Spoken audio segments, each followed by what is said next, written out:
दोस्तों नमस्कार। मेरा नाम है अनूप आकाश वर्मा और आप देख रहे हैं द रिपोर्टर हिंदी। पश्चिम बंगाल विधानसभा चुनाव 2026 का राजनीतिक परिदृश्य इस बार बेहद दिलचस्प और जटिल हो गया है। जहां एक तरफ ममता बनर्जी की ऑल इंडिया तृणमूल कांग्रेस और भारतीय जनता पार्टी के बीच सीधी टक्कर दिखाई दे रही है, वहीं इंडियन नेशनल कांग्रेस धीरे धीरे तीसरी शक्ति के रूप में उभरकर चुनावी समीकरण को बदलने की स्थिति में पहुंच रही है।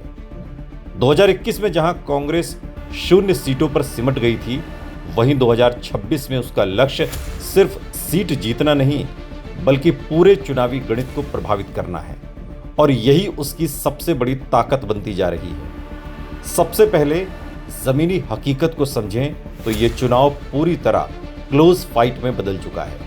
रिपोर्ट्स बताती हैं कि लगभग 60 से 70 सीटें ऐसी हैं जहां जीत हार का अंतर बहुत कम है और वही सरकार तय करेगी। इसके अलावा कई ओपिनियन पोल में टीएमसी को बढ़त जरूर दिखाई गई है, लेकिन बीजेपी भी 100+ सीटों के आसपास मजबूती से खड़ी है, जबकि कांग्रेस अभी भी सिंगल डिजिट या 10 के आसपास दिखाई देती है।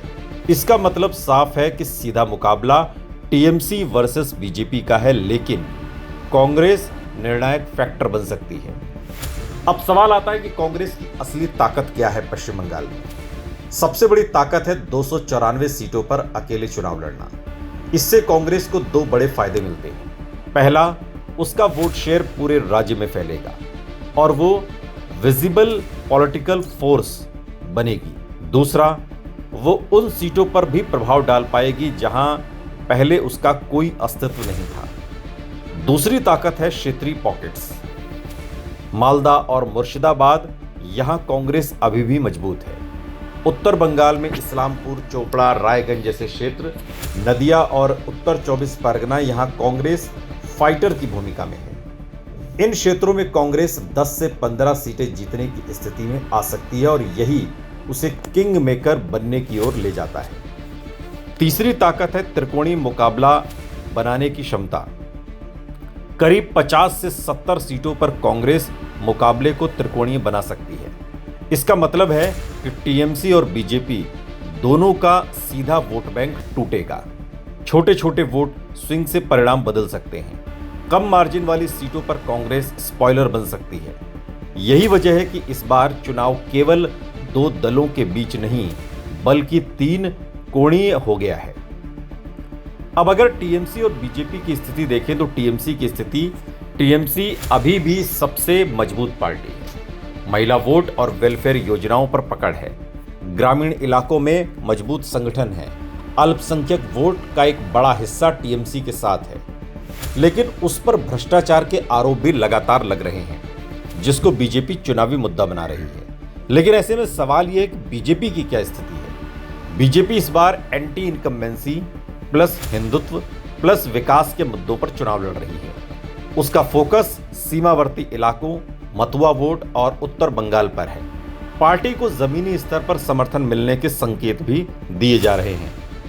कई करीबी सीटों पर बीजेपी को बढ़त मिलती दिखाई देती है, लेकिन बीजेपी की सबसे बड़ी चुनौती है वोट का बंटवारा, जिसमें कांग्रेस उसकी संभावनाओं को नुकसान पहुंचा सकती है। और अब समझते हैं कि कांग्रेस किंग मेकर कैसे बन सकती है। पहला परिदृश्य, अगर टीएमसी 140 से 160 सीटों पर, बीजेपी 120 से 140 सीटों पर रुक जाती है, जैसा कुछ ओपिनियन पोल संकेत भी दे रहे हैं, तो कांग्रेस के 10 से 20 विधायक बहुत महत्वपूर्ण हो जाएंगे। दूसरा परिदृश्य, अगर बहुत ज्यादा सीटों पर त्रिकोणीय मुकाबला होता है तो कांग्रेस सीधे जीत न पाए, लेकिन 20 से 30 सीटों पर परिणाम को प्रभावित कर सकती है। तीसरी तस्वीर, अगर एसआईआर, वोटर लिस्ट बदलाव और कम मार्जिन वाली सीटों पर वोट स्विंग होता है तो कांग्रेस डिसाइडिंग फैक्टर बन सकती है। अब सवाल, कांग्रेस कहां खेल बिगाड़ सकती है। मालदा, मुर्शिदाबाद टीएमसी का वोट बैंक कमजोर कर सकती है। उत्तर बंगाल बीजेपी का वोट काट सकती है। नदिया, उत्तर 24 परगना दोनों पार्टियों के समीकरण को बिगाड़ सकती है। जंगल महल और बर्दवान त्रिकोणीय मुकाबले से परिणाम बदल सकती है। यानी कांग्रेस का हर क्षेत्र में थोड़ा थोड़ा असर डालकर कुल मिलाकर एक बड़ा प्रभाव पैदा हो सकता है।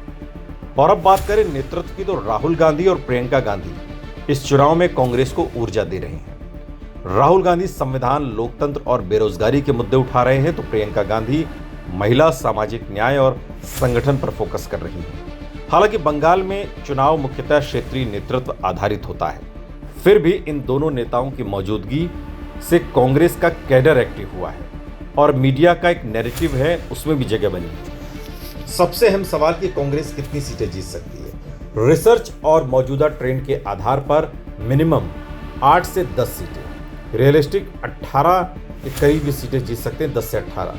बेस्ट केस में 20 प्लस अगर वोट का बंटवारा ज्यादा हुआ। लेकिन असली बात सीटों की संख्या नहीं है, बल्कि प्रभाव है। अगर कांग्रेस 15 सीट भी जीतती है तो वो किंग मेकर बन सकती है।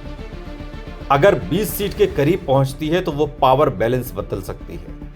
पश्चिम बंगाल चुनाव 2026 अब केवल ऑल इंडिया तृणमूल कांग्रेस बनाम बीजेपी का नहीं रह गया।